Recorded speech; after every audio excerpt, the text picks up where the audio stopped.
Hey, Hi, everyone. welcome. Good Welcome to see back. you again. Great to see you again. Welcome for your first time. And if you're coming back, thank you so much for being here. Okay, let's see if we've got another question here. We've got Yusuf. Is spellwork for money black magic? I want to be fixed about the use of black magic, please. Okay, good. Okay, we will Let's make sure. let's talk about this. We want to put your mind at ease about this. Okay, this is not the only question that I saw today about black magic. What is black magic? Seriously. You know, we discussed this. I'd suggest that you go to the Golden Dawn, Hermetic Order of the Golden Dawn Facebook group and take a look at that, because we've discussed this question at length. In fact, numerous occasions, to the point that I actually made one of those threads, the latest one, an announcement. Oh. So that it's there in the announcements. It's really easy to go find that thread. Yeah, Excellent. because it's such a popular thread. Mm-hmm. Everybody wants to talk about the difference between the Magick of Light and black magic, or white magic and black magic. Right. So, I mean, it's a really interesting discussion, and it's a discussion that I usually lead by asking more questions than making statements. Right. And the first question would be, I ask people, what is it that defines black magic? Someone will say, harming others, magic to harm others. Right. To which I then ask, okay, well, what if it's not your intention in the magic to harm others and you harm them anyway? Is it still black magic? Is it the intention that makes black magic black? Or is it the effect that makes black magic black? Or there's a third possibility, and I'm sort of wrapping this up really quickly. Mm-hmm. The third possibility is it the nature of the forces that you use? Mm-hmm. Let's say, for example,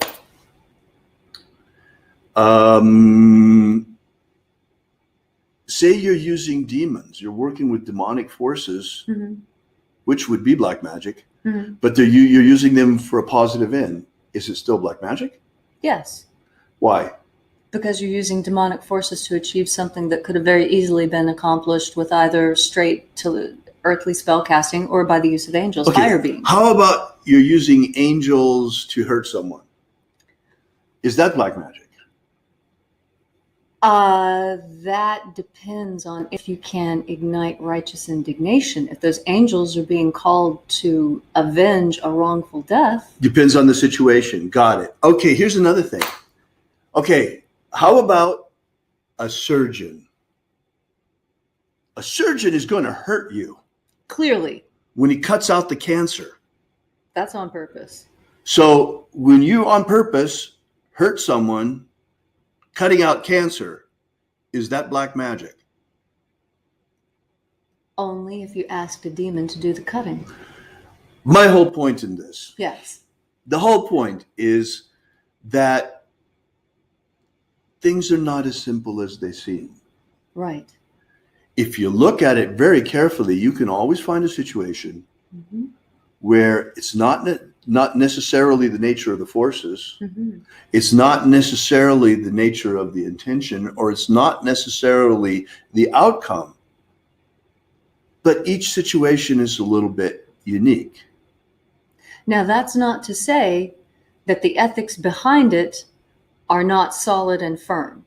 Right. That is the most important point. This is the most important point, because if you talk to Satanists, they're going to tell you that there's no such thing as right and wrong. It's just personal preference, and that Satanists are beyond that, and it doesn't matter what anyone else thinks because blah, blah, blah, blah, blah. Well, you know what? That's bullshit. All right. Pure. Let's just call it what it is. Bullshit. Because if you are a healthy individual, right, you have a moral compass. We all do. Yes, it's easy. Something that's inside you. It's innate. It's not learned. Because look, just because the anthropologists are largely to blame for this whole nonsense coming from the Satanists, because they started talking about cultural relativism, and the Satanists jump on it saying that, well, that everything is relative because it depends on the culture. Look, I don't care if you have a culture like the Aztecs. We know the difference between right and wrong. If you don't, There are people that don't. We call them psychopaths And sociopaths. and sociopaths, and they're dangerous. Mm-hmm. Such people should have no business learning magic. And unfortunately, they have. In fact, we're being ruled by psychopaths and sociopaths who learned magic and are using it to rule us. They have for centuries. And, that's changing. This is part of why we're doing so much magic for human freedom, because it's time to free people again, the way we once were and we were intended to be. Yes, absolutely. The problem with most moral systems is that they're dependent on a parental figure that is going to enforce notions of right and wrong on you. That's not very mature. Yeah. If you need religion to tell you what is right and wrong, you haven't really grown up yet. If you need the law to tell you what is right and wrong, you haven't really grown up yet. I hate to break it to you, but if you still need karma or the law of three to distinguish the difference between what is right and what is wrong in a magical action, you have no business practicing magic. Grow up. You don't need those crutches. You don't need to be afraid of some sort of karmic backlash. You don't need to be afraid that God is going to zap you with a lightning bolt or burn you in hell. You don't need all of that fear. You don't need karma. You don't need the fear of the law in order to do the right thing. You know what that is. Right. You're not stupid, I hope.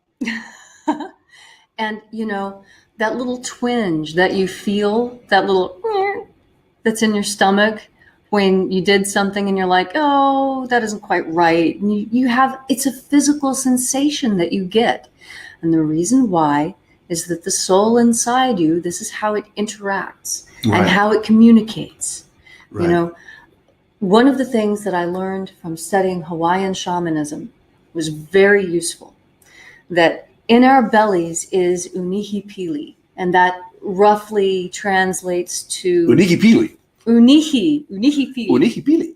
And it roughly translates to the subconscious. Aha. And there's the Amakua, which is over your head. Right. And that roughly translates into your superego.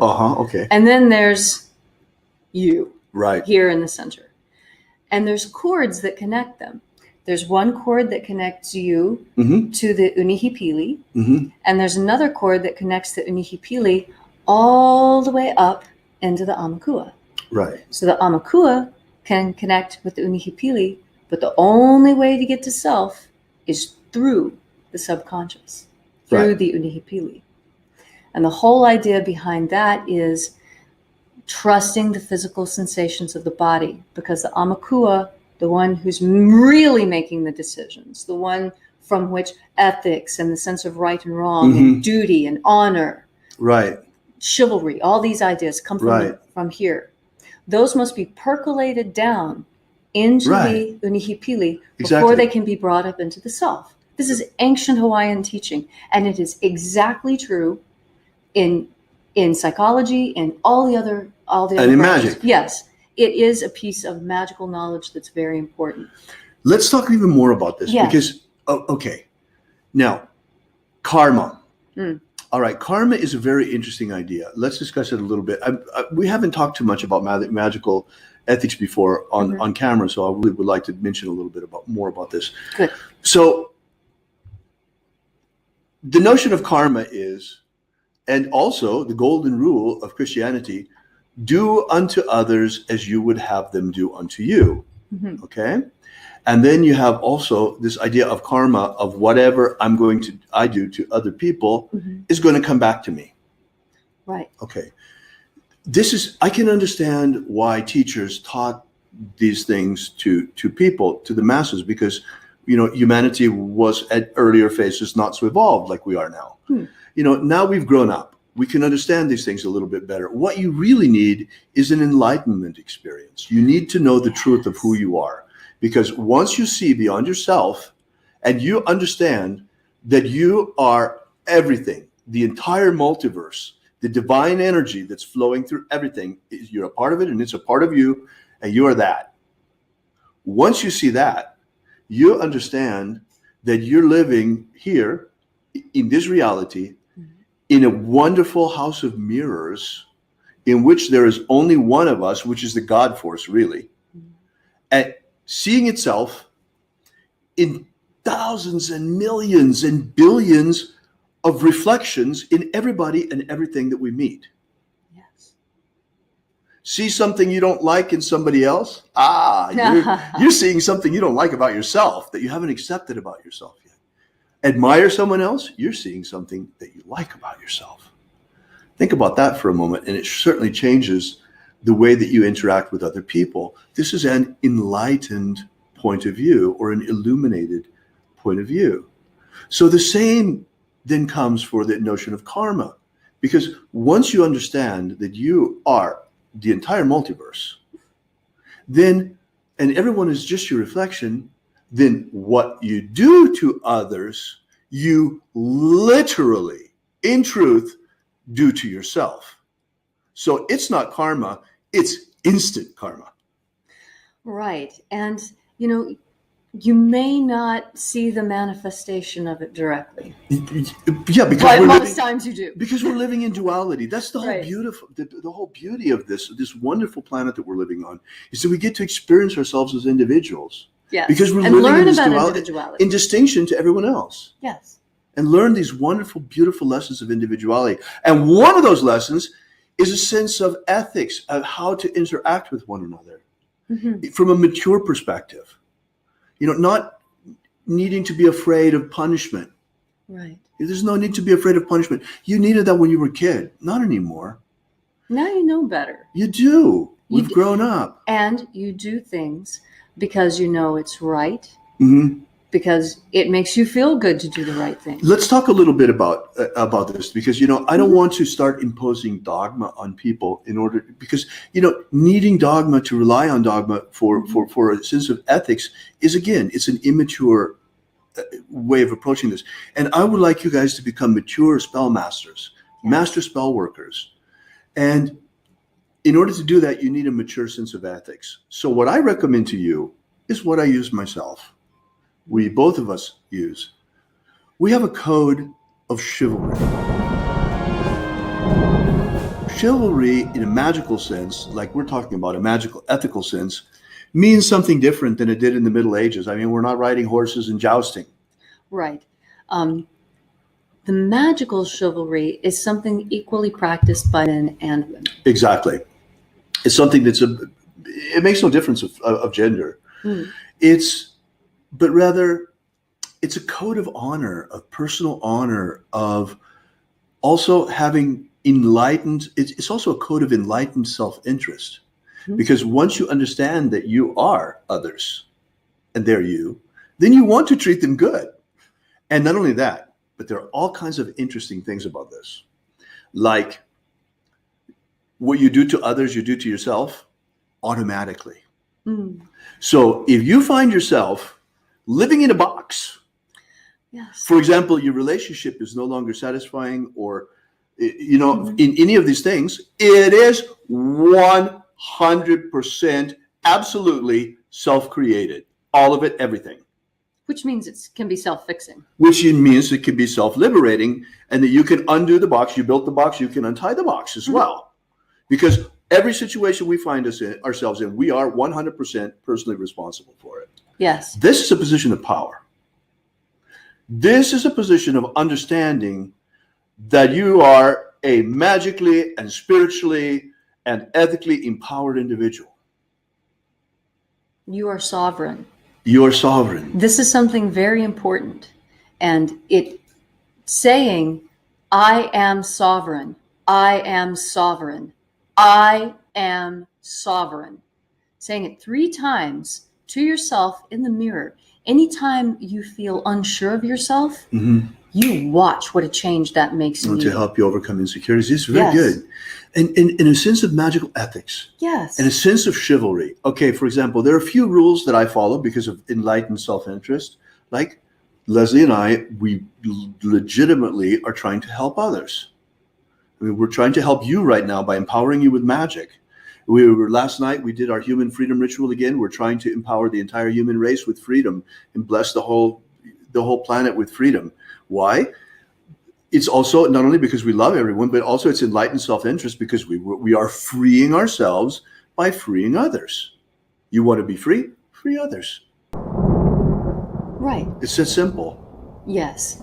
And actually, in addition to what you mentioned, the Christian perspective of do unto others as you would have them do unto you, and the karmic Indian perspective of karma, the Wicca law of 3 is kind of like an enhanced karma. And the reason why it was created by Gardner and Valiente. Karma on steroids. Yeah, seriously. The reason why it was actually created by Doreen Valiente and Gerald Gardner was because they wanted the Christians to feel safe around the witches. And Christians for so many hundreds of years had not felt safe around witches because of black magic. And also they wanted the witches to have a moral compass and not fall into Satanism. Exactly. And so the idea of the rule of 3 was imposed on the Wiccan religion. Very much like when you're raising your kids, you teach them right and wrong.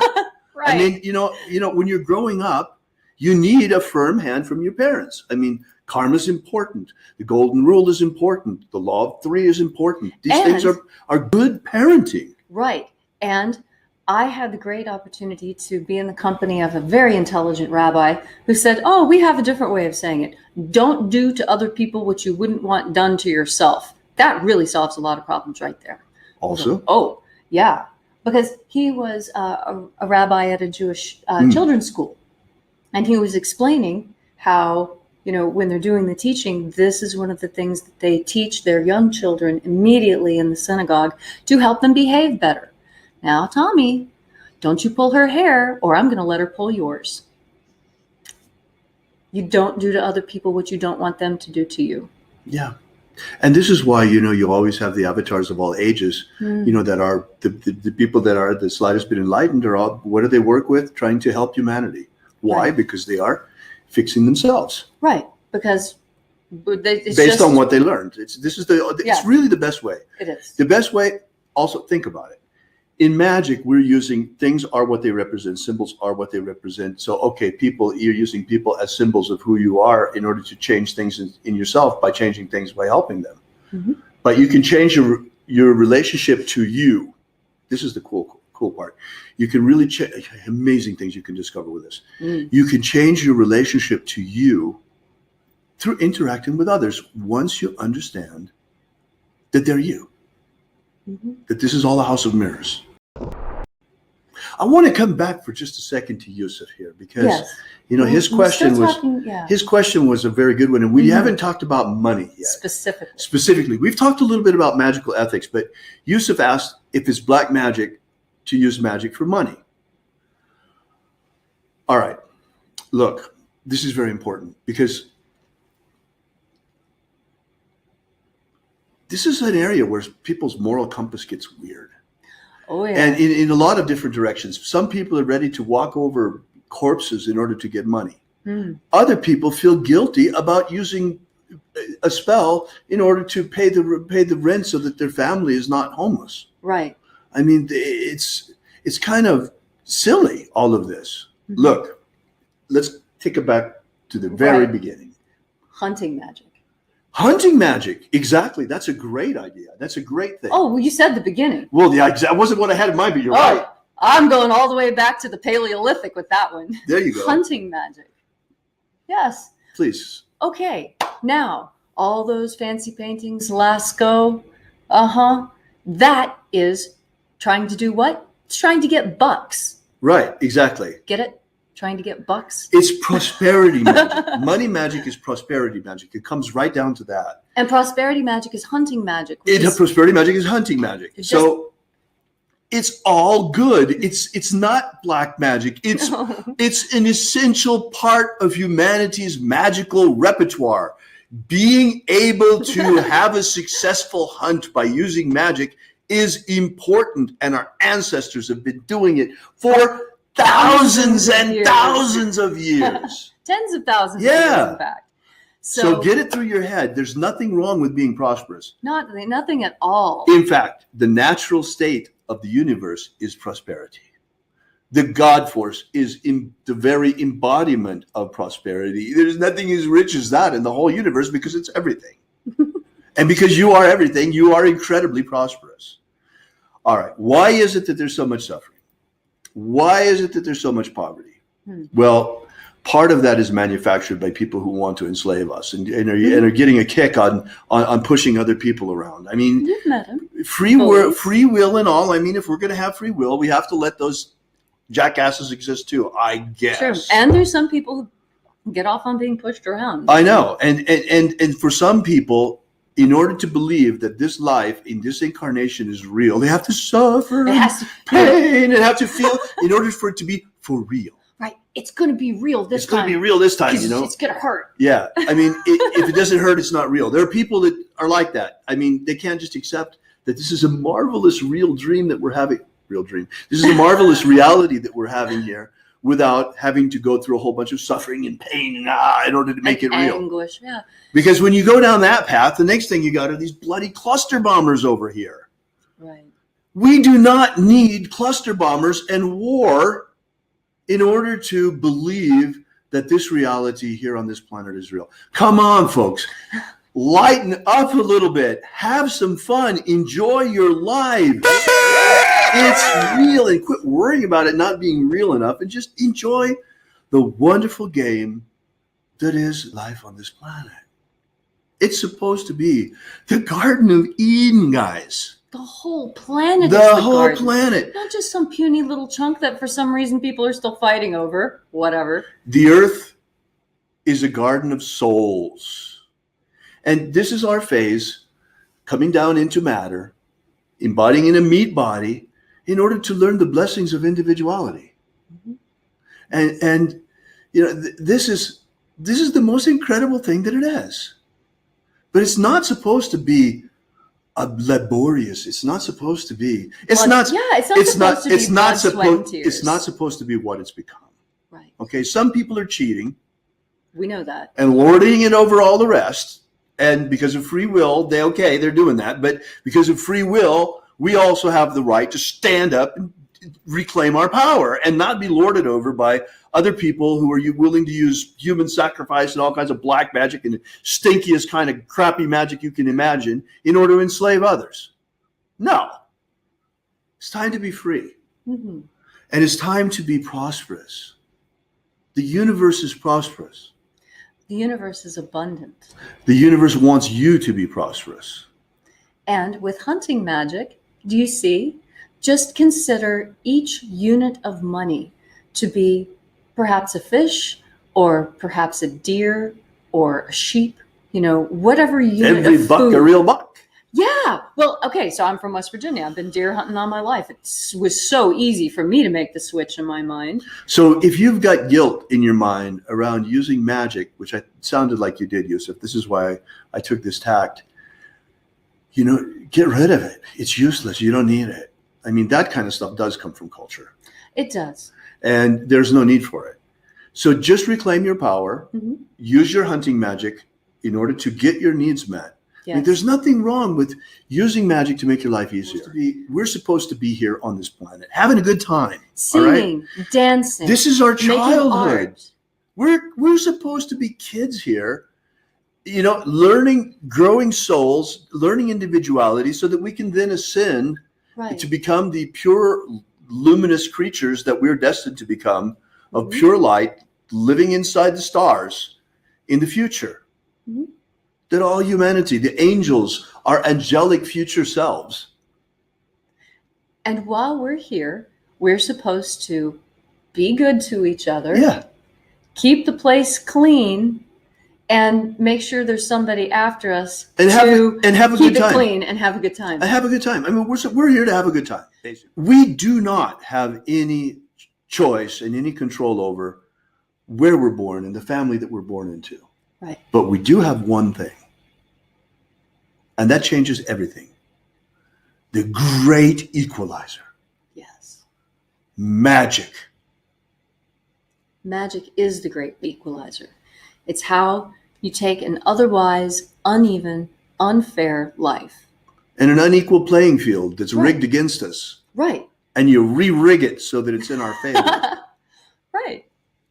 And in fact, this particular way of rigging things is something that is entirely within the laws of our universe. Absolutely. It's just they want to keep that secret and off to the side for themselves, right? There's nothing more disempowering than the belief that magic is not real. And you think it's an accident that our culture teaches us that magic isn't real? It's completely deliberate. Absolutely. They know. You think they don't know? Of course they know. Well, if no one has any other questions, then I think we're going to wrap up here. Wonderful. All right. Oh, God bless you too, Yusuf. Thank you so much. Thank you all for coming out. We so appreciate it. It's wonderful meeting you here like this every month. It's such an honor. Thank you for taking the time and coming out to see us. Yes, thank you very much for sitting in Guild with us. Yeah, it's been great. Thank you, guys. Thank you. Bye. See you again next time. Have you ever wanted to gain real magical abilities so you can become the master of your destiny? Do you wish you could get the ancient secret key for free so you can build the life of your dreams? If you've wanted more out of life, to become all that you can be, physically, romantically, financially, spiritually, then you need to take action and get this right now. That's right, and for free, but it won't be available for much longer. So go right now to thescienceofmiracles.com and get started. Achieve the prosperous life you want for yourself. Gain ultimate life mastery.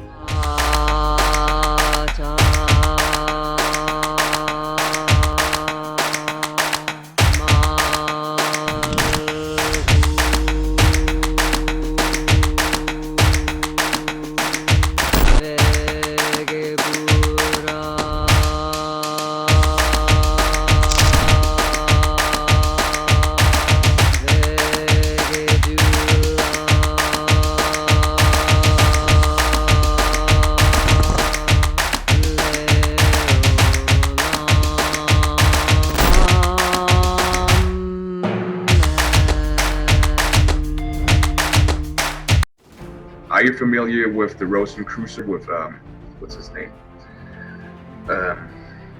He's popular in the States. He's the president or the from the Golden Dawn. What's his name? Oh. David Griffin. David Griffin. David Griffin. David Griffin. Have David Griffin. I saw an email yesterday that he sent out about, there's a magical war going on. Demons of the infernal realm. All of them. There is really a magical war going on. There is a guy called David Griffin who is heading all these magicians. David Griffin is S.L. McGregor Mather's present successor. David Griffin. David Griffin. David Griffin. David Griffin. I'm Golden Dawn Imperator David Griffin. David Griffin. David Griffin. David Griffin. David Griffin. There's a magical war going on. So there is really a magical war going on.